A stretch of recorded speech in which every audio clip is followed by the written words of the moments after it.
On va partir avant de parler de Wascal, de la ville de Roubaix avec le candidat Guillaume Delbar qui prend la parole.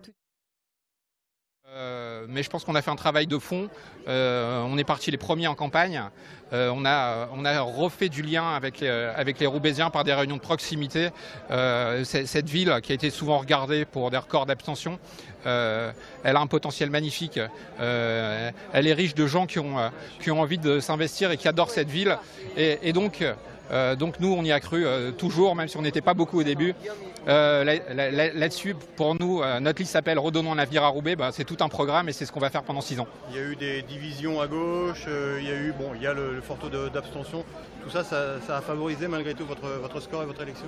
Oui, mais ce soir, je veux me focaliser sur le fait qu'on a un programme réaliste, qu'on a une vraie dynamique. J'ai dit la semaine dernière qu'on était la première force politique. C'était une surprise pour beaucoup d'observateurs.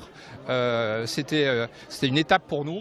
Et j'ai dit que ce soir, je serai le maire de tous les Roubaisiens, parce que je sais que l'élection s'est jouée à pas beaucoup, j'en suis conscient, mais je ne suis pas l'élu d'un parti, je suis l'élu d'une ville, et je me mets...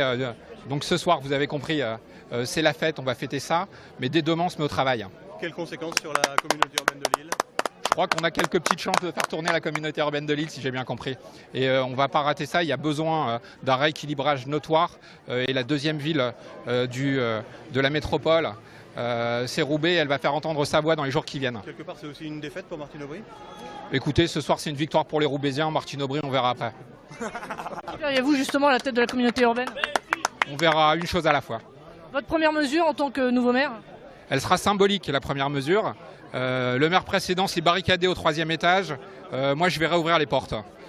Donc la première mesure, ce sera de réouvrir l'hôtel de ville aux Roubaisiens et d'avoir un maire et une équipe à l'écoute de la population, parce que c'est comme ça qu'on combat l'abstention, pas avec des chartes, pas avec des pétitions de principe, mais avec une équipe ouverte et au service de tous les Roubaisiens. C'était une campagne difficile pour vous?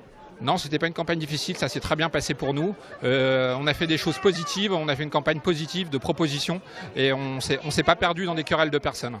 Le fait que le Front National soit quand même arrivé ici au second tour et ces résultats, est-ce que ça vous donne, je sais pas, un message? Est-ce qu'il y a un message à entendre de la part de la population, des Roubaisiens? Bien sûr, il y a un message à entendre, mais moi j'ai dit que je serai le maire de tous les Roubaisiens. J'ai dès le soir du premier tour dit que je m'adressais à tous les électeurs. C'était une surprise quand même que vous arriviez ici en tête. Surprise pour vous, oui. Moi j'y travaillais avec mon équipe. Merci beaucoup. Merci à vous.